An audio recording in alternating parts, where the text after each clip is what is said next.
শক্তি, সামর্থ্য ও অভিজ্ঞতায় অনেকটাই পিছিয়ে থাকা পুয়ের্তো রিকোর বিপক্ষে একতরফা ম্যাচে ৬-০ গোলের বড় জয় পেয়েছে বিশ্ব চ্যাম্পিয়ন আর্জেন্টিনা। যুক্তরাষ্ট্রের ফর্ট লডারডেলের চেলসি স্টেডিয়ামে অনুষ্ঠিত এই প্রীতি ম্যাচের শুরু থেকে শেষ পর্যন্ত পুরো নিয়ন্ত্রণ ছিল আলবিসেলেস্তাদের হাতে। এদিন আর্জেন্টিনার হয়ে জোড়া গোল করেন আলেক্সিস ম্যাক আলিস্টার ও লাউতারো মার্টিনেজ। একটি করে গোল আসে গঞ্জালো মন্তিয়েল ও পুয়ের্তো রিকোর আত্মঘাতী গোল থেকে। শুরু থেকে আক্রমণাত্মক খেলতে থাকা আর্জেন্টিনা পুরো ম্যাচই প্রতিপক্ষকে বেশ চাপেই রাখে বটে। ম্যাচের ১৪তম মিনিটে মেসির শট ক্রসবারে লেগে ফিরলে ফিরতি বল থেকে হেরে প্রথম গোলটি করেন ম্যাক আলিস্টার। এরপর ২৩তম মিনিটে মেসির পাস থেকে দুর্দান্ত ফিনিশিংয়ে গোল করেন গঞ্জালো মন্তিয়েল। ৩৬তম মিনিটে মেসির আরেকটি দুর্দান্ত ক্রস থেকে আবারও জালের দেখা পান ম্যাক আলিস্টার। বিরতির পর আত্মঘাতী একটি গোল আসে পুয়ের্তোর খেলোয়াড় স্টিভেন অ্যাচেভিয়ারের পা থেকে।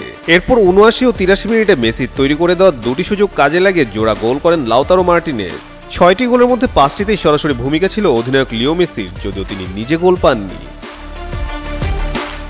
ম্যাচে বল দখলের দিক থেকেও আর্জেন্টিনা ছিল বেশ এগিয়ে। ৬৮% সময় বল ছিল তাদের পায়ে। আর্জেন্টিনা ২৪টি শট নেয়, যার মধ্যে ১১টি ছিল লক্ষ্যে। পুয়ের্তো রিকো মাত্র 5টি শট নিতে পারে, যার মধ্যে 3টি ঠেকিয়ে দেন গোলরক্ষক এমিলিয়ানো মার্টিনেজ। এই জয়ের মাধ্যমে কোপা আমেরিকার আগে নিজেদের প্রস্তুতি আরও পোক্ত করল আর্জেন্টিনা। আর পুয়ের্তো রিকোর জন্য এটি ছিল এক প্রকার শিক্ষণীয় ম্যাচ, যেখানে বিশ্ব চ্যাম্পিয়নদের বিপক্ষে ব্যবধানটা কতটা বিশাল তা হারে হারে টের পেল তারা। কাজী সাকলেন আহমেদ, যুগান্তর স্পোর্টস।